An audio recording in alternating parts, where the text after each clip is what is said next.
ಪ್ರಾಣ ಅಂತ ಹೇಳಿದ್ರು. ಅವರು ಹೋಗಿ ಹೇಳಿದ್ರಂತ ಹಾಗೆ ಪ್ರಾಣ ಕೊಡುವ ದೇವರು ಮುಖ್ಯ ಪ್ರಾಣ. ಓ ಗೋವಿಂದ ಅಂತ ಕೈ ಮುಗಿದ್ರಂತೆ. ಮುಖ್ಯ ಪ್ರಾಣ ನೀಗೆ ಯಾಕೆ ಅಂತಂದ್ರೆ ನಮ್ದು ಪ್ರಾಣ ಇದ್ರೆ ಮತ್ತೆ ನಾವು ಪ್ರಾಣಿಗಳು. ಪ್ರಾಣನೇ ಇಲ್ಲ ಅಂತಂದ್ರೆ ನಮ್ದು ಅಧಿಕಾರನೋ IAS ಆಫೀಸರು ಅದೆಲ್ಲ ನೆಕ್ಸ್ಟ್. ಮೊದಲು ಪ್ರಾಣ, ಆಮೇಲೆ ಮತ್ತದ್ದು. ಆ ಪ್ರಾಣ ಕೊಡುದು ಯಾರು? ಎಲ್ಲವೂ ನಮ್ಮ ಕೈಯಲ್ಲಿದೆ, ಪ್ರಾಣ ಮಾತ್ರ ನಮ್ಮ ಕೈಯಲ್ಲಿ ಇಲ್ಲ. ದಾಸರು ಹೇಳಿದ ಹಾಗೇನೆ ಲಕ್ಷ ವೈದ್ಯರು ಬಳಿಯಲ್ಲಿ ಇರಲಾಗಿ ಅವರು ಇರ್ತಾರೆ, ನೋಡ್ತಾ ಇರ್ತಾರೆ. ಅವರ ಎದುರಿಗೆ ಟಾಟಾ ಬೈ ಬೈ ಹೋಗಿಯೇ ಬಿಡ್ತದೆ. ಅದು ಅಷ್ಟು ಟಾಟಾ ಬೈ ಇಲ್ಲ ಹೇಳಿಯೇ ಹೋಗಿ ಬಿಡ್ತದೆ. ಪ್ರಾಣ ಅದು ಮುಖ್ಯ ಪ್ರಾಣ. ಅದು ನಮ್ಮ ಪ್ರಾಣಗಳೆಲ್ಲ. ಪ್ರಾಣ ಅಂದ್ರೆ ಇಂದ್ರಿಯ, ಪ್ರಾಣ ಅಂದ್ರೆ ನಮ್ಮ ಉಸಿರು. ಅದಕ್ಕೆ ಮುಖ್ಯನಾದವ ನಮ್ಮ ದೇವರು, ಪ್ರಾಣದೇವರು. ಹಾಗಾಗಿ ಯಾರನ್ನು ಬೇಕಾದರೂ ಬಿಡಬಹುದು, ಬೊಮ್ಮಗಟ್ಟನ ಮುಖ್ಯ ಪ್ರಾಣವನ್ನು ಮಾತ್ರ ಬಿಡ್ಲಿಕ್ಕಾಗುವುದಿಲ್ಲ. ಎಲ್ಲಿ ಹೋದ್ರೂ ನಮ್ಮೊಟ್ಟಿಗೆ ಅವ ಇರಬೇಕಾದ್ದು ಮುಖ್ಯ ಪ್ರಾಣ. ದೇವರು ಎಲ್ಲರನ್ನೂ ಸೃಷ್ಟಿ ಮಾಡಿದ. ಎಲ್ಲಾ ದೇವತೆಗಳನ್ನು, ಬ್ರಾಹ್ಮಣೋಸ್ಯ ಮುಖವಾಸೀತ್, ಎಲ್ಲ ವರ್ಗದವರನ್ನು ಸೃಷ್ಟಿ ಮಾಡಿದ. ಎಲ್ಲ ದೇವರನ್ನು ಸೃಷ್ಟಿ ಮಾಡಿದ. ಒಂದೊಂದು ದೇವರನ್ನು ಒಂದೊಂದು ಕಡೆಯಿಂದ ಸೃಷ್ಟಿ ಮಾಡಿದ. ಮುಖಾದಿಂದ್ರಶ್ಚ ಅಗ್ನಿಶ್ಚ, ಮುಖದಿಂದ ಇಂದ್ರನನ್ನು ಸೃಷ್ಟಿ ಮಾಡಿದ, ಅಗ್ನಿಯನ್ನು ಸೃಷ್ಟಿ ಮಾಡಿದ. ಒಂದೊಂದು ಅವಯವದಿಂದ ಒಂದೊಂದನ್ನು ಸೃಷ್ಟಿ ಮಾಡಿದ. ಈ ಪ್ರಾಣದೇವರನ್ನು ಹೇಗೆ ಸೃಷ್ಟಿ ಮಾಡಿದ? ಪ್ರಾಣಾತ್ ವಾಯುರಜಾಯತ, ವಾಯುದೇವರನ್ನು ಪ್ರಾಣದಿಂದ ಸೃಷ್ಟಿ ಮಾಡಿದ. ನಮಗೆ ತುಂಬಾ ಇಷ್ಟವಾದ ಯಾವುದು ಹೇಳಿ? ಪ್ರಾಣ. ಅದಕ್ಕಿಂತ ಇಷ್ಟವಾದ ವಸ್ತು ಇಲ್ಲ. ವಾಯುದೇವರನ್ನು ಭಗವಂತ ಯಾವುದರಿಂದ ಸೃಷ್ಟಿ ಮಾಡಿದ? ತನ್ನ ಪ್ರಾಣದಿಂದ.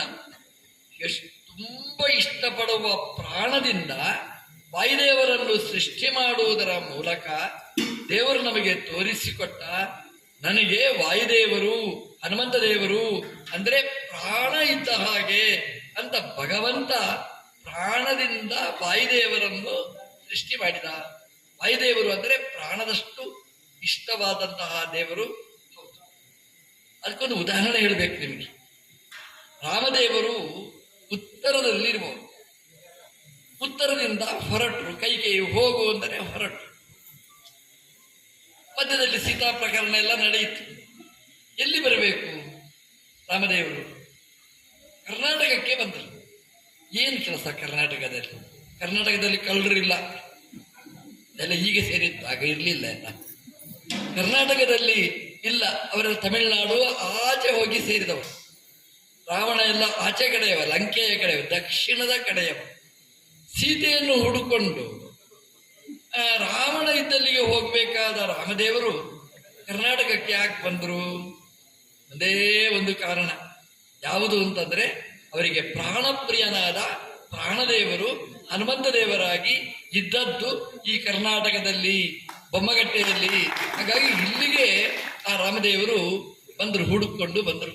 ಅಂದರೆ ಪ್ರಾಣಪ್ರಿಯನಾದ ದೇವರು ಹನುಮಂತ ದೇವರು ಅನ್ನೋದಕ್ಕೆ ಇದೊಂದು ನಿದರ್ಶನ. ರಾಮದೇವರು ಬಂದರು, ಇಲ್ಲಿಗೆ ತಿರುಗಾಡಿಕೊಂಡು ಬಂದರು. ಹನುಮಂತ ದೇವರು ಮಂತ್ರಿಗಳು. ಅವಾಗ ಮಂತ್ರಿಗಳು ಅಂದ್ರೆ ಸುಗ್ರೀವನ ಮಂತ್ರಿ, ಮುಖ್ಯಮಂತ್ರಿ ಅವರು. ಸುಗ್ರೀವ ರಾಮದೇವರು ಲಕ್ಷ್ಮಣನನ್ನು ನೋಡಿ ಬೆಚ್ಚಿ ಬಿತ್ತು. ಇದೇ ಋಷ್ಯಮುಖದಲ್ಲಿ ಮೇಲೆ ಇದ್ರು, ನೋಡಿದ್ರು.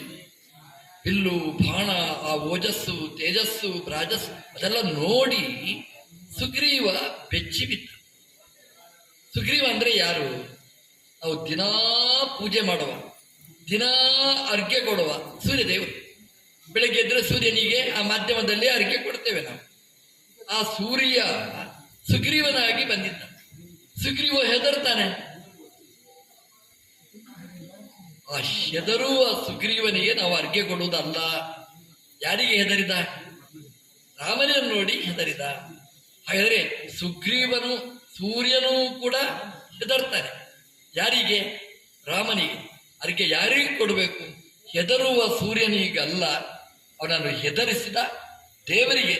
ಸೂರ್ಯಮಂಡಲದಲ್ಲಿ ಇರುವ, ಸೂರ್ಯನ ವಂಶದಲ್ಲಿ ಬಂದ ರಾಮನಿಗೆ ನಾವು ಅರ್ಘ್ಯ ಕೊಡಬೇಕು. ಸೂರ್ಯನಾರಾಯಣನಿಗೆ ಅರ್ಘ್ಯ ಕೊಡಬೇಕು ಅನ್ನೋದನ್ನು ನಾವು ಮರೆಯಬಾರದು.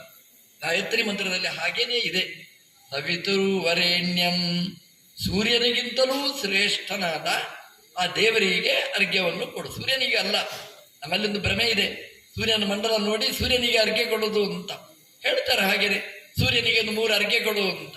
ಸೂರ್ಯ ಅಂತಂದ್ರೆ ಸೂರ್ಯಮಂಡಲದ ಬೆನ್ನ ಹಿಂದೆ ಆ ಸೂರ್ಯನಿಗೆ ಫೋಕಸ್ ಮಾಡುವ, ಖಾಲಿಯಾಗದಿದ್ದಷ್ಟು ತೇಜಸ್ಸನ್ನು ತುಂಬಿಸುವ ಆ ಭಗವಂತ. ಯದಾದಿತ್ಯಗತಂ ತೇಜ ಜಗದ್ವಾಸಯತೆ ಕಿಲಂ ಯಚ್ಚಂದ್ರಮಸಿ ಯಚ್ಚಾಗ್ನೌ ತತ್ತೇಜ ವಿಧಿಮಾವಕಂ. ದೇವರು ಗುಟ್ಟು ಬಯಲು ಮಾಡಿದ್ದಾನೆ ಭಗವದ್ಗೀತೆಯಲ್ಲಿ. ಸೂರ್ಯ ಬೆಳಕ್ತಾನೆ. ಈ ಶಾಲೆಯಲ್ಲಿ ಮಕ್ಕಳಿಗೆ ಈ ಇಂಡಿಪೆಂಡೆನ್ಸ್ ಡೇ ಇದ್ದ ದಿವಸ ನಾನು ಉಪನ್ಯಾಸ ಮಾಡಿಸುವಂತ ಕೃಷ್ಣ ಜನ್ಮಾಷ್ಟಮಿ ಸ್ಪರ್ಧೆಗೆಲ್ಲ ಈ ಮಕ್ಕಳು ಭಾಗವಹಿಸ್ತಾರೆ. ಆ ಮಕ್ಕಳು ಅದನ್ನು ಬೈ ಹರ್ಟ್ ಮಾಡ್ತಾರೆ. ಆ ಮಗು ಎಲ್ಲೂ ಕೈ ಕಟ್ಟಿ ಹೇಳುತ್ತೆ ಅದಕ್ಕೆ ಉಪನ್ಯಾಸ. ಎಷ್ಟು ಚೆನ್ನಾಗಿತ್ತು ಉಪನ್ಯಾಸ, ಎಷ್ಟು ಚೆನ್ನಾಗಿತ್ತು ಉಪನ್ಯಾಸ ಅಂತ ತಾಯಿ ಕೂತಿರ್ತಾಳೆ ಅಲ್ಲಿ. ಅವಳಿಗೆ ತುಂಬಾ ಖುಷಿ. ಯಾಕೆಂದ್ರೆ ನನ್ನ ಮಗು ಉಪನ್ಯಾಸ ಮಾಡಿತ್ತು ಅಂತ ಹೊಗಳಿತ್ತು. ಈ ಹುಡುಗ ಚೆನ್ನಾಗಿ ಉಪನ್ಯಾಸ ಮಾಡಿದ್ದಾನೆ, ಚೆನ್ನಾಗಿ ಉಪನ್ಯಾಸ ಮಾಡಿದ್ದಾನೆ ಅಂತ. ಚೆನ್ನಾಗಿ ಉಪನ್ಯಾಸ ಮಾಡಿದರೆ ಆ ಕ್ರೆಡಿಟ್ ಯಾರಿಗೆ? ಹುಡುಗನಿಗೆ ಅಲ್ಲ, ಆ ಬರ್ಕೊಟ್ಟ ಅಮ್ಮನಿಗೆ, ಬೈಹರ್ಟ್ ಮಾಡಿಸಿದ ಅಮ್ಮನಿಗೆ ಆ ಸರ್ಟಿಫಿಕೇಟ್ ಹೋಗುತ್ತೆ. ಹಾಗೇನೆ ಸೂರ್ಯ ಚೆನ್ನಾಗಿದ್ದಾನೆ ಅಂತಂದ್ರೆ ಆ ಸೂರ್ಯನಿಗೆ ತೇಜಸ್ಸನ್ನು ಸಪ್ಲೈ ಮಾಡುವ ನಮ್ಮ ದೇವರಿಗೇನೆ ಅದು ಸಲ್ತದೆ ಹೊರತು ಅದು ಸೂರ್ಯನಿಗೆ ಅಲ್ಲ. ನಾವು ಅಷ್ಟು ಅನುಸಂಧಾನ ನಾವು ಮಾಡಬೇಕು. ಸೂರ್ಯ ಪೋಸ್ಟ್ ಅದು ಬದಲಾವಣೆ ಆಗ್ತಾ ಇರ್ತದೆ, ಆದ್ರೆ ಅದಕ್ಕೆ ತೇಜಸ್ಸು ದೇವರು ತುಂಬಿಸುತ್ತಾನೆ ಇರ್ತಾನೆ. ಆ ಸೂರ್ಯ ರಾಮದೇವರ ಚಿತ್ರ ಇದೆ, ರಾಮ ಲಕ್ಷ್ಮಣ ಸೀತಾದೇವಿಯರ ಚಿತ್ರ ಇದೆ. ನಾನು ಅಲ್ಲಿ ಆನ್ನಿಕ ಮಾಡ್ತಾ ಇದ್ದೆ ಒಂದ್ಸಲ. ಮಾಡುವಾಗ ಈ ಪಿಕ್ನಿಕ್ನವರು ಬಂದರು. ಯಾರೋ ಗೈಡು ಇದ್ದ ಬಟ್ಟಿ ಅವರು ಪರಿಚಯ ಮಾಡ್ತಾ ಇದ್ದ. ನಾನು ಕೇಳ್ತಾ ಇದ್ದೆ, ನನಗೆ ಅವಾಗ ಕಿರಿಸ್ತಾ ಇದ್ರು, ಕೇಳ್ತಿದ್ರು. ಅವು ಏನು ಹೇಳ್ತಿದ್ರು ಅಂತಂದ್ರೆ, ಇದು ರಾಮ ಲಕ್ಷ್ಮಣ ಇಲ್ಲೇ ಬಂದು ವಾಸ ಮಾಡಿದ ಜಾಗ ಇಲ್ಲಿ ಅಂತ ಗೈಡ್ ಹೇಳಿದ. ಬಂದವರು ಸುಮ್ಮನೆ ಇರ್ತಾರಲ್ಲ, ಅವ್ರು ಕೇಳಿದ್ರು ಆ ಗೈಡ್ನ ಹತ್ರ, ಅಲ್ಲ ರಾಮ ಸರಿ ಬಂದ, ಲಕ್ಷ್ಮಣ ಅವನೂ ಬಂದ, ಸೀತೆ ಯಾವಾಗ ಬಂದದ್ದು ಅಂತ ಕೇಳಿದ. ಯಾಕಂದ್ರೆ ಸೀತೆಯನ್ನು ಹುಡುಕೊಂಡು ರಾಮದೇವರು ಕರ್ನಾಟಕಕ್ಕೆ ಬಂದ. ರಾಮದೇವರು ಹುಡುಕೊಂಡು ಬಂದಿದ್ದಾರೆ ಅಂದ್ರೆ ರಾಮ ಸರಿ, ಸೀತೆ ಸರಿ, ಲಕ್ಷ್ಮಣ ಇಲ್ಲಿಂದ ಬಂದ. ಆ ಗೈಡ್ ಕಕ್ಕ ಬಿಕ್ಕಿಯಾದ. ನನಗೆ ನಗು ಬರ್ತಾ ಇತ್ತು. ಅದು ಏನು ವಿಷಯ ಅಂತಂದ್ರೆ, ಅದನ್ನು ನಾರಾಯಣ ಪಂಡಿತಾಚಾರ್ಯ ತುಂಬಾ ಚೆನ್ನಾಗಿ ಹೇಳ್ತಾರೆ. ಆ ಹನುಮಂತ ದೇವರು ಕೆಳಗಿಳಿದು ಬಂದರೆ ರಾಮನನ್ನು ನೋಡಿದ್ರು. ಹೇಗೆ ರಾಮನನ್ನು ನೋಡಿದ್ರು? ಸಾಮಾನ್ಯವಾಗಿ ನೋಡುದು ಹೇಗೆ ನೋಡಬೇಕು? ರಾಮ ಮತ್ತೆ ಲಕ್ಷ್ಮಣ ಎರಡೇ ಕಾಣಬೇಕು. ಹನುಮಂತ ದೇವರು ಹಾಗೆ ಕಾಣಲಿಲ್ಲ. ರಮಾಪತಿ ರಾಮದನುಂದದರ್ಶ. ಹನುಮಂತ ದೇವರು ನೋಡಿದ್ದು ಬರೀ ರಾಮನನ್ನಲ್ಲ, ರಮಾಪತಿ ಒಟ್ಟಿಗೆ ಸೀತೆಯ ಸಹಿತವಾಗಿ ಸೀತಾ ಸಹಿತನಾದ ರಾಮನನ್ನು ಹನುಮಂತ ದೇವರು ನೋಡಿದ್ರು. ಲಕ್ಷ್ಮಣನ ಹೇಳುವುದೇ ಅಲ್ಲ, ರಮಾಪತಿ ಪಕ್ಕದಲ್ಲಿದ್ರು ಇಗ್ನೋರ್. ರಮಾಪತಿ ರಾಮದನು ತದರ್ಶ, ಲಕ್ಷ್ಮೀಪತಿಯಾದ ಸೀತಾ ಸಹಿತನಾದ ರಾಮನನ್ನು ನೋಡಿದ. ಇದು ನಮ್ಮ ಆಚಾರ್ಯರು ಹೇಳಿದ ದಿವ್ಯ ಸಂದೇಶ. ವಿಷ್ಣುನ ಸಹಿತ ದೇವಿ ಸಾಯಿ ತುಷ್ಟಿಂ ಪರಾಂಗತ. ಅದು ಹೇಗೆ ಚಿಂತನೆ ಮಾಡಬೇಕು ಅಂತಂದ್ರೆ, ಬರೀ ಲಕ್ಷ್ಮಿಯನ್ನೂ ಪೂಜೆ ಮಾಡಬಾರದು, ಬರೀ ನಾರಾಯಣನನ್ನೂ ಪೂಜೆ ಮಾಡಬಾರದು. ದಕ್ಷಿಣಾಭಿಸಾಕಂ ಅಂತ ನಮ್ಮ ದೇವರು ಹೇಳಿದ ಹಾಗೇನೆ ಲಕ್ಷ್ಮಿಯ ಜೊತೆಗೆ ಸೀತೆಯ ಜೊತೆಗೆ ರಾಮನನ್ನ ಆರಾಧನೆ ಮಾಡಬೇಕು. ಈ ರಾಮಾಯಣ ಹೇಳುವಾಗ ತುಂಬಾ ಜಾಗರೂಕರಾಗಿರ್ಬೇಕು.